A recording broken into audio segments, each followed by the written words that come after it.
Hello, Vietnam, and everybody else. It is Sil, and we are back in Oblivion. I don't know what we're doing or where we're going, but let's go. Oh, there's a bad guy.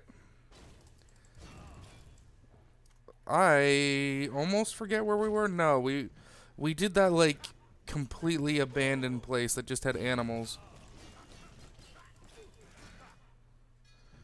which led us to jump up and down when we try to loot someone, of course, because we're classy. Come here, you. Well, I still have this bad boy to tank you. I hope everyone's having a fantastic day. Yesterday, Tuesday, was so ungodly hot. I thought I might literally die. We did manage to get 2 streams done. I haven't moved over the Killing Floor stream from Twitch to YouTube yet. I'll probably be streaming that later. I actually have my PlayStation on right now, but I wanted to make sure I got the Oblivion videos done first. I still have a backlog of Darkest Dungeon videos, so it is not entirely necessary for me to record Darkest Dungeon today. So I might take advantage of that. What the shit just shot that fireball?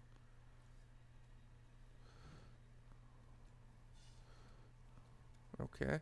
So I might take advantage of the fact that I don't need to record Darkest Dungeon today to get some painting done. If you watched my Neo stream last night, you know that I am getting involved in Z40K again. Well, trying to. And there is a event this weekend. I have decided I am going to be running my... Oh, hello. My Tyrannid lists. I'll be running Tyrannids. I'm going to be running... I've changed the list from what it originally was. Originally I was running... I'm a journeyman at blocking. Blocking no longer damages your weapon or shield. Sweet. I mean, still damage it though, because I want to get my repair up. Thank you. So I'm bringing my NIDs, which are like space bugs from Starship Troopers. If you've never, looked at 40K or wanted to Google Tyrannid, that's what they are. Essentially, they're really fucking cool and terrifying. My original list was a group of 3 warriors, 2 10-man squads of Tarmagants, who are the little shooty bugs, 2 Carnifexes, and a pair of Spore Mines. I then realized that the Spore Mines I had were actual Spore Mines, and not the Slid Spores, or whatever they're called. I don't know, I've never seen the figure before, until I was looking it up today, which are much larger things that deal more damage, see? I thought my mines were that, but they're like a third of the size of these bigger mines. And I had no idea. I was like, man, why do these things cost the same price when they deal such wildly different statistical damage? Which is still confusing to me. I'm not entirely sure why the weaker mines cost the same as the bigger mines. I mean, the difference isn't much other than the raw amount of damage they deal and their toughness, right? That's the thing that's the thing I want and the thing I'm worried about. So units in Warhammer 40K have like a toughness stat. And whenever they get hit by an attack, a weapon or gun, melee, grenade, whatever, it's the strength of the weapon versus their toughness. Now, the normal Spore Mines have a toughness of 1, which is the lowest in the game, basically.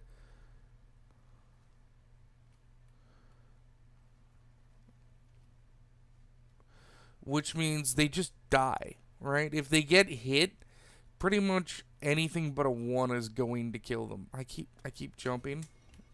I'm so I've been playing a lot of stuff. Oh shit.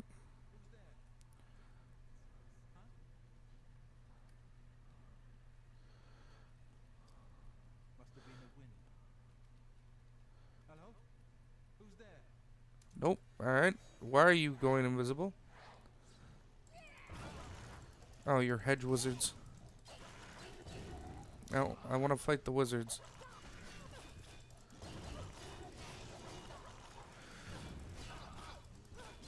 Good kill.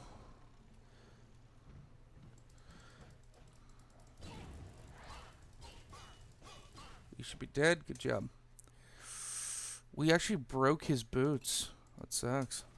For him. Shit, where was I? Oh, the mines. Yeah, I still don't quite know. I hit the mic. Sorry. I don't quite understand why they cost the same price when one mine has a toughness of 3 and does more damage on an explosion, or has the chance to at least, while the other mine has toughness 1 and has a smaller cap. It just seems like a weird sort of choice. So I started looking at lists to cut that out.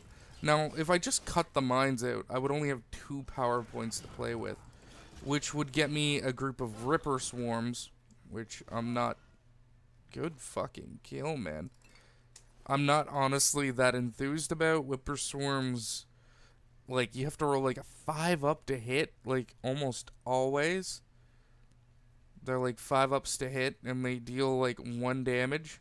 And I only have like 6 Ripper Swarm models. So I wasn't too enthused about dropping 2 mines who I could in theory drop behind enemy lines and deal a few cheap blows on an enemy elite, which would be the dream. We're gonna save like right here. So yeah, so I was like, well, I need 2 Carnifexes? Like, really? Sale, do you need 2 Carnifexes? In what world would you need 2 Carnifexes? So I elected... Is this dude the boss? Yeah.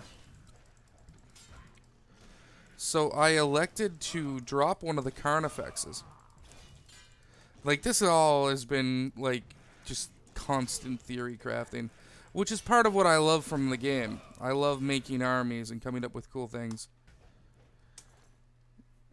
Blackheart's ring. Non-magical gear, though, like a fucking pleb. So the original idea was I would drop 1 Carnifex. I mean, that's worth a shit ton of money, but it weighs way too much for me to carry. That's actually affordable in terms of weight, economy, and actual cost. So...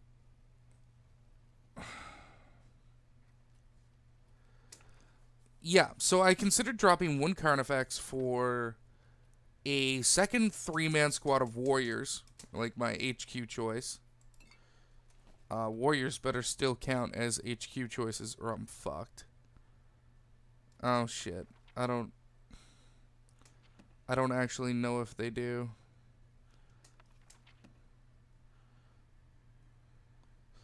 I don't want to miss like a really easy skill book here. No, alright, I guess... Oh, hello, wait. No, okay. So...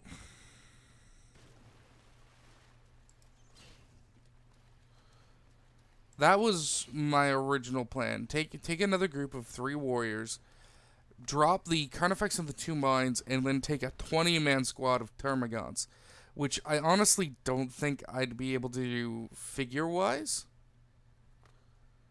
Just saying, like, I just went through my thing, and I have a lot more Gene Stealers and Hormagants than I remember. I also have a box of Gargoyles who are not finished being built yet. And I don't even know if I could ever run those, because I have no idea where their bases are. And they're like a gliding unit. They're basically Termagants that fly, right? They're just flying versions of Termagants to give them a little bit more maneuverability and maybe a slight better chance at avoiding enemy fire for being up in the air. but I don't know where their bases are, and they're also not primed or painted. And I like, at least for the sake of pictures, is this just an actual dead end? For the sake of pictures, I like having at least, you know, one or two colors painted. I think that's pretty important just for morale, maybe? Just, I mean, why not, right? I mean, if I'm going to be looking at figures, I want them to be painted, even if it's shitty and by me. If they're way down on a table, I won't be able to tell anyways. But yeah, I wouldn't be able to get away with that list now that I look at my box. What I could do is consolidate my two 10-man squads that I already had, turn them into a 20-man squad, and then take a 10-man squad of Hormigons. I wouldn't be able to afford Gene Stealers, and that's the problem, right? Well, plus, a squad of Gene Stealers is only a squad of 5, and I really wanted a 10-man squad. So where I wouldn't be able to get that out of what I was dealing with, it didn't seem like a good idea. So I came up with a different build. Carnifex, 3 warriors, as my HQ choice, which again I'm gonna need to. Jesus, that almost killed me. I'm gonna need to double check. I know they have Synapse, and you would think every character with Synapse could count as an HQ choice. I hope so, because if not, I'm gonna need to completely change my entire build, and I just thought of that. But I'm actually annoyed. Because I don't quite understand how the force organization charts work right now in 8th edition. Shit. And I don't have anyone I know who has access to the stuff who could help teach me. God damn it. Oh well, I'll think of something somehow. So, 3 warriors with Synapse. The 2 10-man squad of Termagants. Again, the 2 10-man squads are going to basically move in sync with the warriors. The warriors have Devourers and Scything Talons, so they'll be able to be pretty shooty. They'll be able to focus fire with the Termagants. I have a Carnifex, who again is going to just sort of lumber his way. Oh, he's coming to me. Who's going to lumber his way across the board as fast as possible. Get into charging distance, and instead of bringing the other Carnifex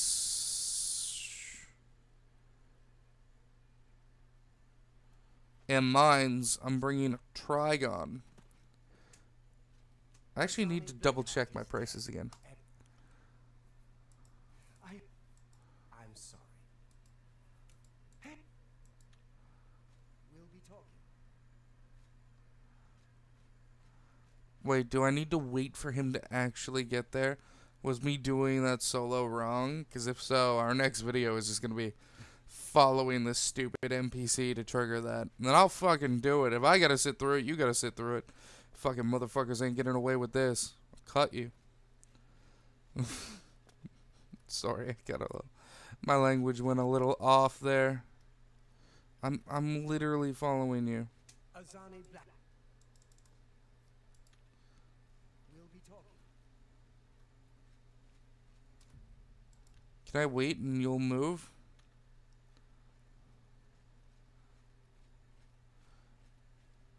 Alright, well, let's just follow this man with the swaying hips. And I'm bringing a Trigon. Now, I do need to double check my points and make sure my math is right. Because I almost want to say I was bringing a Trigon and a 3rd Termagant brood. And if that's the case, I'm going to need to swap them for Hormigons. I could probably pull another 10 Termagants out of my box. Hey, I have a box of Termagants, Hormigons, Gene Stealers, and Gargoyles. And a few broken warriors who all need repairs. And a lot of those figures need repairs. Oh, there's the timer, everybody. Dismiss. It's alright, let's just see if this guy, like... There we go. Finally. Good work.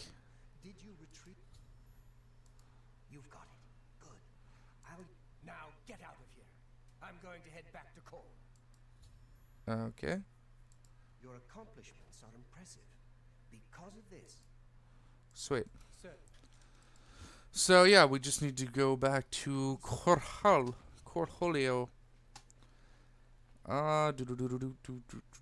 Is there an Oblivion Gate nearby that I can literally see from where I am?